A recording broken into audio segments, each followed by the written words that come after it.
Bienvenue dans cette vidéo où je vais vous expliquer tout mon processus de décision sur chacun de mes trades. On parle évidemment sur cette chaîne de day trading sur le marché des actions américaines, des actions US. Alors on est le jeudi 18 janvier 2024. Je fais mon débriefing à semi-froid ou semi-chaud parce que ça a été une séance qui a été très courte. Ce qui peut être le cas quand ça se passe bien, et on en parlera un petit peu dans la vidéo, parce qu'il y a des jours où ça se passe moins bien. Hier, c'était le cas, j'ai pas fait de vidéo parce que je trouvais pas la séance très intéressante. Hier, j'ai perdu 140 dollars, j'ai fait que deux trades, je crois, ou trois trades.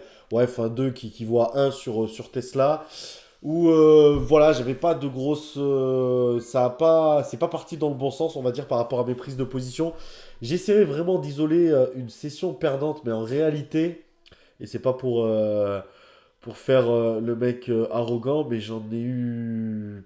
Je crois que c'était la première hier cette année, ou peut-être deux, et à chaque fois c'était des petits montants. Une où j'ai perdu 140 dollars et une où j'en avais perdu 120. Donc hier c'était 140 dollars. Donc non pas que je veuille pas mettre des séances perdantes, ou en plus pour ceux qui me suivent depuis longtemps, vous le savez, je les mets justement, je le dis tout de suite en début de vidéo. Mais je veux que la séance également soit intéressante. C'est pour ça que je ne mets pas également l'intégralité de mes séances gagnantes. Je mets celles où je juge que c'est intéressant de partager avec vous un petit peu comment je réfléchis, tout le process qu'il y a avant la prise de trade, pendant la gestion du trade, et ensuite à froid justement qu'est-ce qu'on peut en dire. Et donc j'aime bien attaquer comme d'habitude, et surtout qu'en plus aujourd'hui, petite précision, je prends deux trades en même temps, ce qui est extrêmement rare. J'aime pas trop manager deux trades parce qu'en général déjà un prend assez d'énergie sur l'instant T pour sortir au bon endroit, etc. Parce que j'utilise jamais de stop ou d'ordre même je trouve pas le mot, qui sont enregistrés dans la machine. J'utilise jamais d'ordre automatique, voilà, d'ordre de stop automatique ou des niveaux que je programme, etc. Le marché américain étant tellement dynamique que je préfère à chaque fois faire mes entrées manuelles et faire mes sorties manuelles. Alors ça demande au niveau des stops notamment, ben, d'être costaud sur le plan psychologique, de le respecter, parce que vu qu'il n'est pas programmé, il est d'autant plus facile à dire non, non, mais on va laisser couler l'action. Après, je dirais que pour un stop programmé, c'est facile aussi, hein, il suffit de décaler le niveau. Et quand on n'a pas envie de laisser le stop exécuter, qu'il soit programmé ou qu'il soit mental, on trouve toujours un moyen de pas être discipliné. Ceux qui font du trading verront de quoi je parle. On trouve toujours le moyen de pas faire en sorte qu'il soit exécuté. Donc voilà, et donc c'est pour ça que j'aime pas trop gérer deux trades en même temps, parce que ça demande beaucoup d'attention, vu qu'en plus je sors, donc je sors au niveau de mes targets manuellement. Pareil, mes stops, ils sont dans ma tête, donc je sais à quel niveau je dois sortir si le scénario il se passe mal. Et voilà, et là pour une fois, j'ai eu deux trades en même temps sur deux configurations techniques que je trouvais magnifiques et que j'ai dû prendre en même temps, même si c'est pas ce que je préfère. Et ça m'est rarement arrivé, et j'ai jamais géré plus de deux trades en même temps. Trois trades, je pense que c'est trop dur, et quatre, c'est impossible. Forcément, il y en a où on voit pas tout, on va pas sortir au bon niveau, on peut laisser l'action se retourner, etc.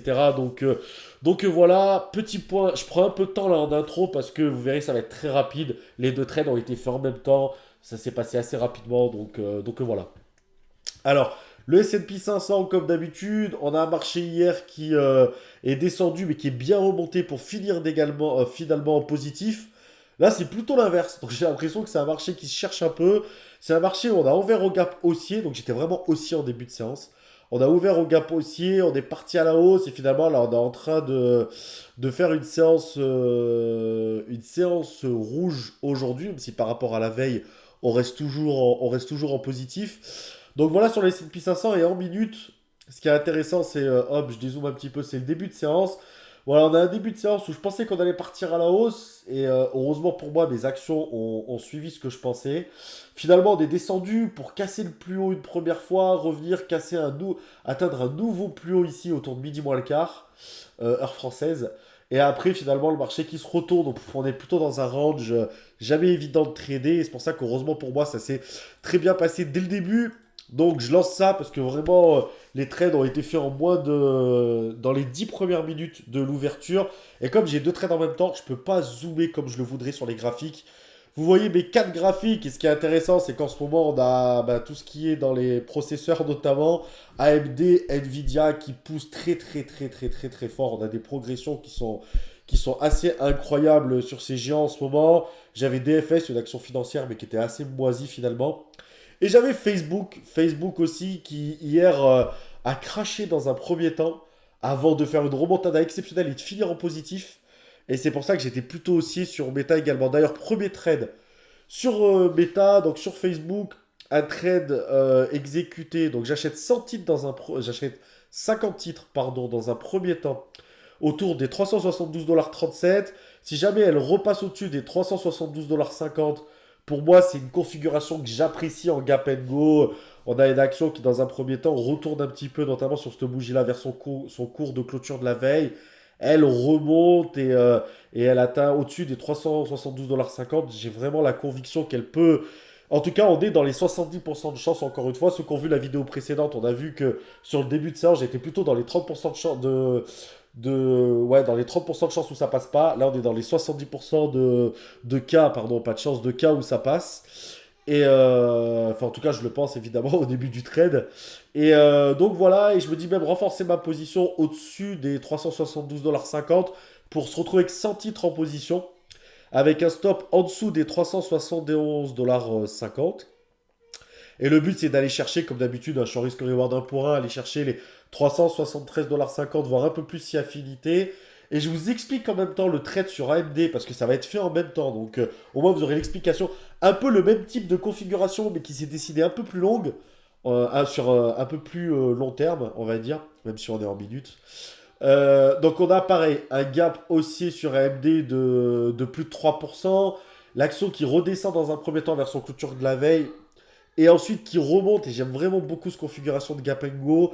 Et pour moi, au-dessus des 170 $, c'est un niveau à partir duquel elle est censée monter. C'est le niveau à partir duquel je pense que les acheteurs vont remporter la bataille sur les vendeurs. Et là, on peut aller chercher, je vais acheter 100 titres au niveau des 166 $. Et on peut aller chercher les 167 $, voire plus, et avec un stop en dessous des 165 $. Je vous l'explique un petit peu en démo AMD, parce que je vais enchaîner, vous allez voir, ça va aller assez vite. Donc voilà, je viens de renforcer à l'instant ma position sur Meta. En même temps, je regarde ce qui se passe sur AMD. AMD, voilà, qui atteint mon niveau, les 170 $. J'achète 100 titres sur AMD.